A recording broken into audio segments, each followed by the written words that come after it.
realized that if the weight it had to bear grew too great, there was no avoiding collapse.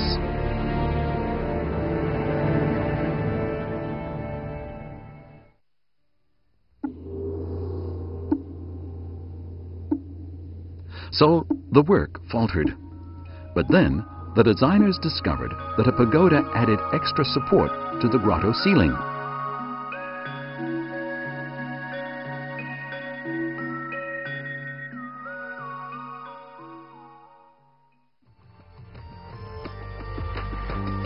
If the dome ceiling proved unable to bear the weight above, the pagoda could take some of it off. Since it functioned like a pillar, it became known as a pagoda pillar.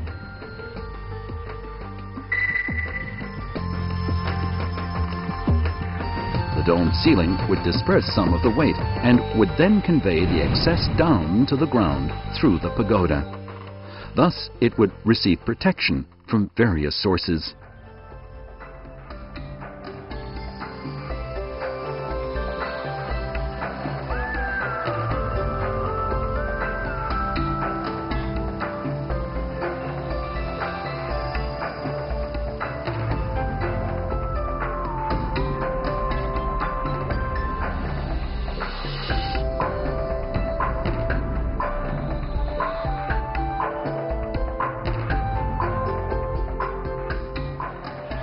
Tan Yao and his successors, in the course of their work and research, built up a wealth of experience.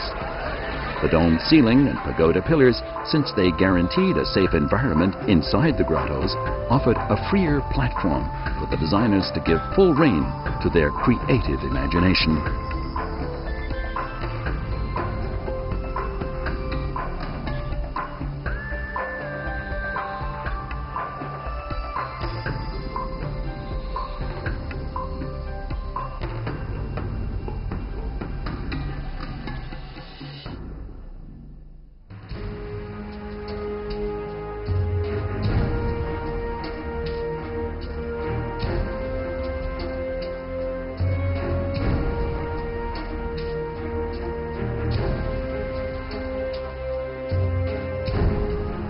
Moreover, Tan Yao's ambitions grew larger.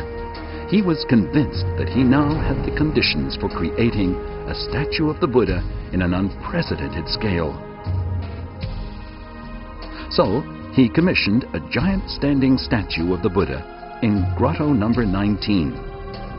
At 16.8 meters tall, it would be the biggest statue of its day. However, only a few years later, an even bigger statue would be created by Tan Yao's successor at the Yungang Gottoes in Grotto number 5.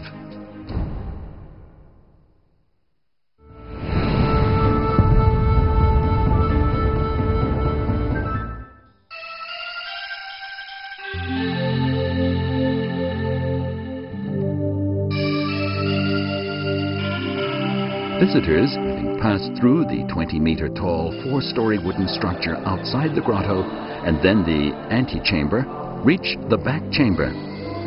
Once their eyes have grown accustomed to the dark, they see an imposing statue of the Buddha, which dominates the entire grotto.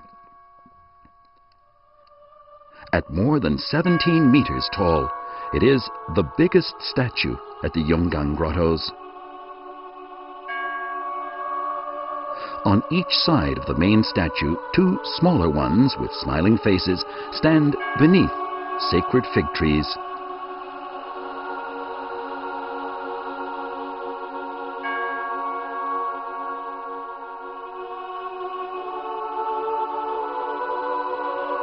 The scale of the main statue, sitting cross-legged, is enhanced by the 2 smaller ones.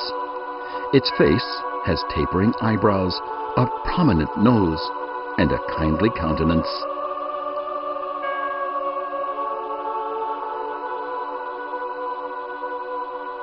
Each of the statue's fingers is over 2 meters long.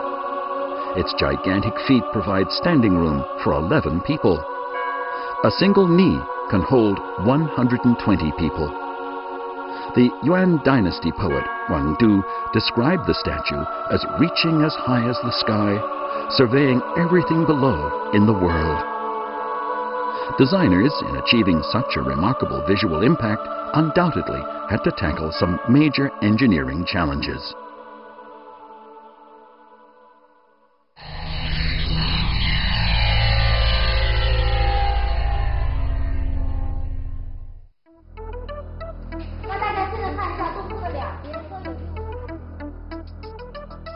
To ensure the giant statue's stability, the designers made it seated on crossed legs and forged two huge knees 14.3 meters away from each other.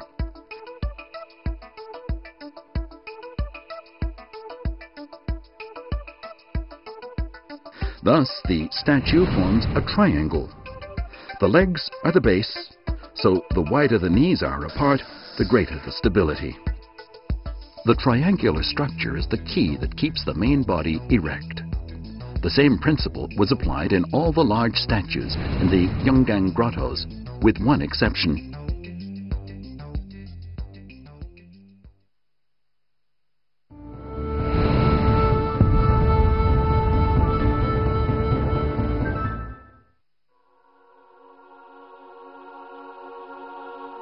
In grotto number 13, there's a statue of the Buddha with his feet crossed. His left hand rests on his knee and his right hand is raised up into the air. Both hands are thick and broad. Chinese tradition dictates that thick hands imply kindness and good fortune.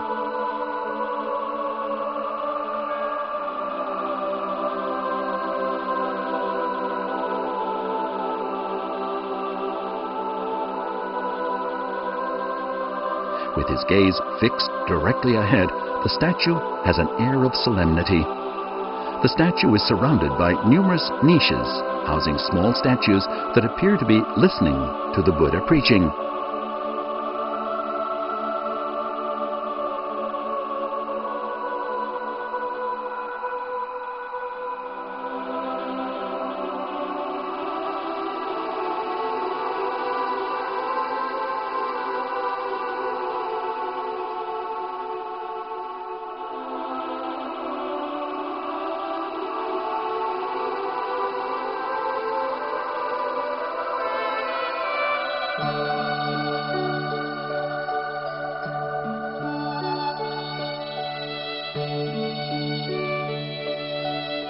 Between one hand of the large statue and its knee, there stands a small guard dressed in a collared ribbon and a pleated skirt. The dust-covered ribbon lies across the guard's breast, revealing some glimpses of fresh green.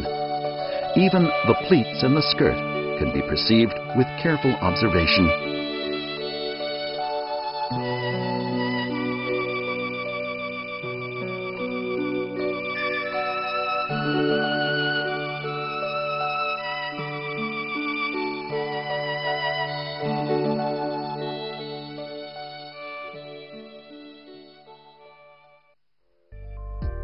In reality, the guard plays a vital role.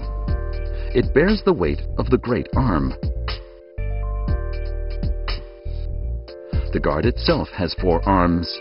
2 of them support the large arm and the other 2 remain beside it.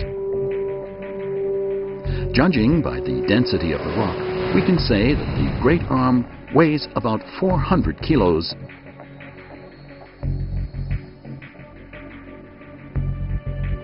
But a 2-meter length is suspended in the air, threatening to fall down at any moment. To prevent such a disaster, the guard was added while the original work on the statue was being carried out.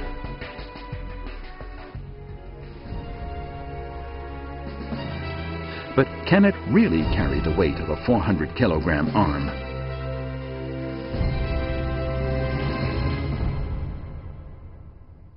If you look carefully, you'll see that the great Buddha's arms and legs are crossed a little, thus forming a stable triangle with the guard.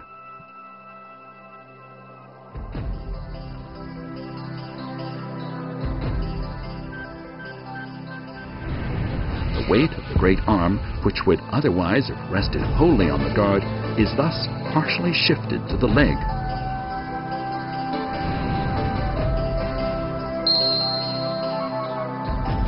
while the rest is conveyed down to the guard.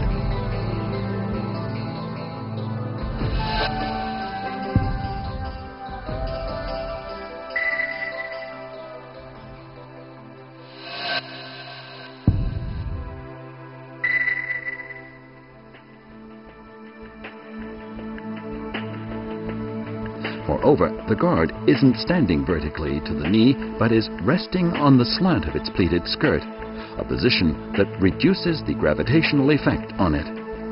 So, the guard deflects the force acting on it away and receives slanted support from the knee.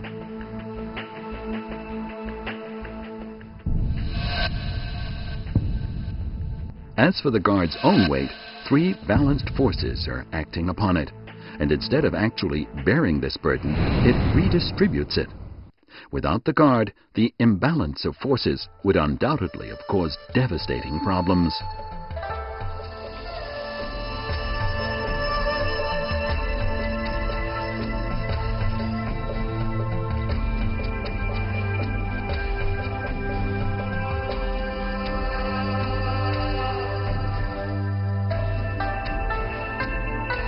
So once again, the designers of the Yungang Gottoes exercised their talent. The perfectly appointed guard not only serves a mechanical purpose, but also becomes an object of aesthetic appreciation.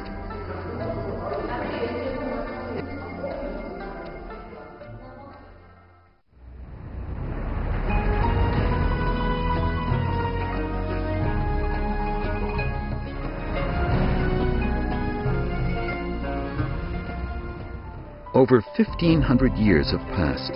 The designers and craftsmen, including Tang Yao, are long gone. But thanks to their devotion to the great statues and their ingenuity in bridging weight and grace, they will never be forgotten.